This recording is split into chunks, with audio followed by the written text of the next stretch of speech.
الحمد للہ وحدہ لا شریک لہ والصلاۃ والسلام علی من لا نبی بعد۔ پارہ نمبر 6۔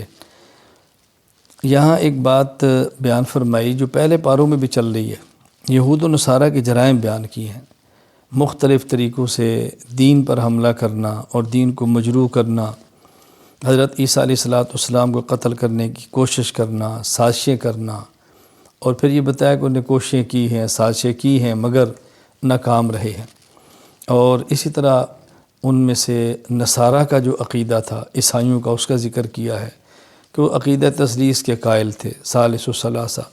وہ کہتے ہیں عیسیٰ علیہ السلام بھی تین میں سے ایک خدا ہے، روح القدس خدا ہیں، اللہ تعالیٰ خدا ہیں، عیسیٰ علیہ السلام خدا ہے، تین کا مجموعہ خدا ہے۔ مختلف ان کے ذہان تھے، بہرحال عقیدہ تثلیث ہے، پھر اس کا اللہ تعالیٰ نے باطل ہونا اور غلط ہونا بیان فرمایا۔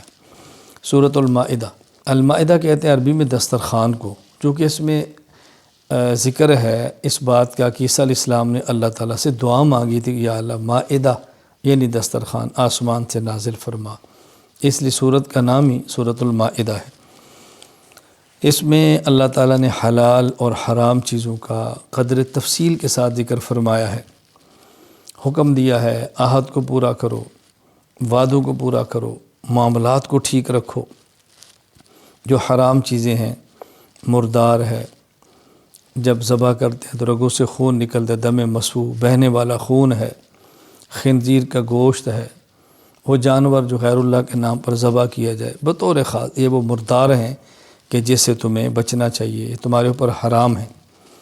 پھر حالت اضطرار کا بیان فرمایا ہے، یعنی چیزیں حرام ہیں، لیکن اگر کوئی انسان بھوک کی وجہ سے اتنا مجبور ہو جائے کہ چیز نہ کھائے تو مر جائے گا، تو اس حد تک اس کو کھانے کی گنجائش ہے جس سے اس کی جان بچے، لیکن مقصد اس میں لذت نہ ہو، مقصد مزہ نہ ہو، مجبوری ہو، جان بچانے کی خاطر اتنا کھانا جس سے جان بچ سکے، اس کی گنجائش ہے۔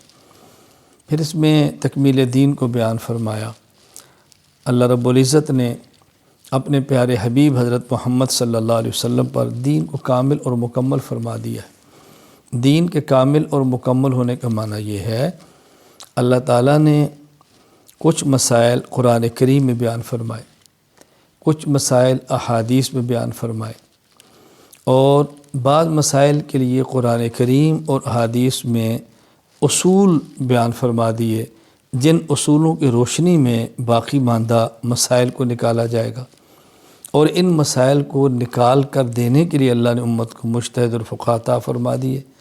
تو یہ معنی ہے کہ اللہ تعالیٰ نے دین کو کامل اور مکمل فرما دیا، یعنی سب چیزیں اپنے پیارے حبیب صلی اللہ علیہ وسلم کے ذریعے اس امت کو اللہ تعالیٰ نے عطا فرما دی ہے۔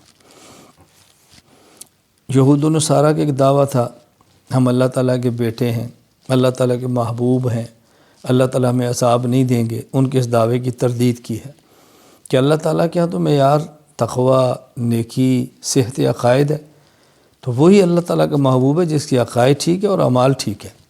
اگر عقائد میں فساد ہے تو اللہ تعالیٰ کا محبوب کیسے ہو سکتا ہے؟ تو پھر یہ بات یہود کو سمجھائی کہ یہ بات تمہاری غلط ہے اور تمہارا دعویٰ باطل ہے، اور اس میں ہمیں سبق دیا گیا ہے کہ محض اپنی امیدوں سے، خیالی پلاؤں سے اپنے آپ کو اللہ کا محبوب اور قریبی نہ کہنا، تیاری کرو، عقائد ٹھیک کرو، اعمال ٹھیک کرو، اور اس سے تم اللہ تعالیٰ کا محبوب بنو گے۔ پھر اس بارے میں حضرت آدم علیہ السلام کے دو بیٹے حابیل اور قابیل کا ذکر فرمایا ہے، کیونکہ آدم علیہ السلام اور اماں حوا دنیا کے پہلے خامد اور بیوی ہیں، تو حضرت حوا کے پیٹ سے ایک بیٹی اور بیٹا پیدا ہوتا، پھر بیٹی اور بیٹا پیدا ہوتا، تو جو اکٹھے بیٹی اور بیٹا پیدا ہوتے ان کا آپس میں نکاح نہیں ہوتا تھا، بلکہ ایک پیٹ سے بیٹا، پھر بعد میں بیٹی، ایک پیٹ سے بیٹی، دوسرے پیٹ سے بیٹا، ان کا نکاح ہوتا۔ تو قابیل کے ساتھ جو بیٹی پیدا ہوئی وہ چاہتا تھا میرا اس سے نکاح ہو نہیں سکتا تھا، تو قابیل نے اس مقصد کے لیے حابیل کو قتل کر دیا۔ وہ واقعہ اللہ تعالیٰ نے یہاں بیان فرمایا، بڑی تفصیل کے ساتھ بیان فرمایا ہے۔ پھر ایک ہے چور، ایک ہے ڈاکو، ایک ہے باغی۔ اللہ تعالیٰ نے چھٹے پارے میں ڈاکوؤں اور باغیوں کی سزا کا ذکر فرمایا۔ بعض ایسے ہیں جن کو سولی پر چڑھا دینا چاہیے، بعضوں کے ہاتھ اور پاؤں کو مخالف جانب سے کاٹ دینا چاہیے۔ تو ان کی جو مختلف سزائیں تھیں وہ اللہ تعالیٰ نے بیان فرمائیں، اور پھر یہ بھی بیان فرمایا کہ ان سزاؤں کا بنیادی مقصد امت سے جرائم کو ختم کرنا ہے۔ یہ ایسی عبرت ان کو بنا دو کہ کوئی آدمی یہ گناہ اور جرم کرنے کی جرت نہ کرے۔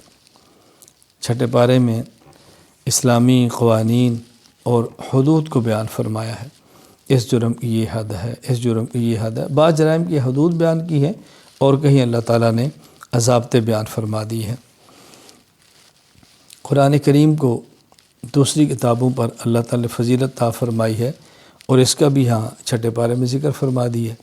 قرآن کریم باقی آسمان کی کتابوں سے افضل ہے۔ ایک تو اتنا کافی ہے کہ اللہ نے فرما دیا ہے، ہمارے آخری حبیب صلی اللہ علیہ وسلم پر نازل ہوئی ہے، لیکن وجہ بھی بیان فرما دی کہ اس میں عقائد، عبادات، اخلاقیات، معاشرات، معاملات، یہ پانچوں چیزیں موجود ہیں، اور جس طرح اس میں موجود ہیں اس طرح کسی آسمانی کتاب میں تفصیل کے ساتھ موجود نہیں ہے۔ لہذا قرآن کریم اس بنیاد پر باقی تمام آسمانی کتابوں سے اعلیٰ اور افضل ہے۔ پھر اللہ تعالیٰ نے کفار کے بارے میں بیان فرمایا کہ دیکھو کفار کی دوستی میں خطرات کتنے ہیں، نقصانات کتنے ہیں، یہ تمہارے ساتھ مخلص نہیں ہیں، ان سے یارانے مت رکھو، قلبی دوستی مت رکھو، اندر کا تعلق مت رکھو، تمہارا تعلق مسلمانوں سے ہونا چاہیے۔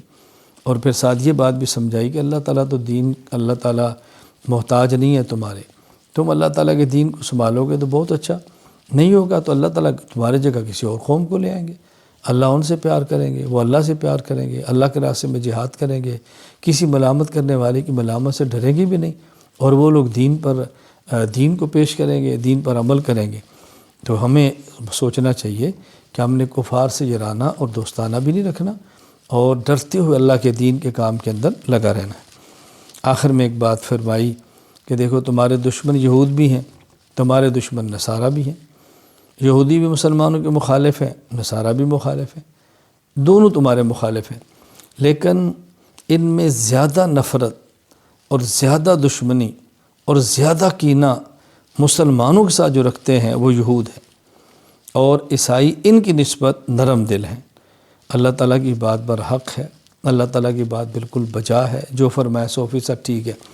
لہذا ہمیں بھی اس بات کا اہتمام کرنا چاہیے، جب یہود اور نصارہ ہمارے دشمن ہیں تو ہمیں چاہیے ہم ان کو اپنا دشمن ہی سمجھیں، اپنا خیر خواہ نہ سمجھیں، وہ ہرگز ہم سے راضی نہیں ہوں گے، ہم ان کو راضی کرنے کی کوشش بھی کریں گے، راضی نہیں ہوں گے۔ اللہ نے اپنے پیغمبر کو فرما دیا وَلَن تَرْضَىٰ عَنْكَ الْيَهُودُ وَلَا النَّصَارَىٰ حَتَّىٰ تَتَّبِعَ مِلَّتَهُمْ، میرے پیغمبر یہ یہود اور عیسائی آپ سے تب راضی ہوں گے جب آپ یہودی یا عیسائی بن جائیں، الیاذ باللہ، ایسا ہونا نہیں ہے تو آپ سے کیسے راضی ہوں گے؟ اللہ تعالی ہمیں حضور اکرم صلی اللہ علیہ وسلم کا سچا امتی بن کر شریعت کے مطابق، اتباع سنت کے مطابق زندگی گزارنے کی توفیق عطا فرمائے۔ وآخر دعوانا ان الحمد للہ رب العالمین۔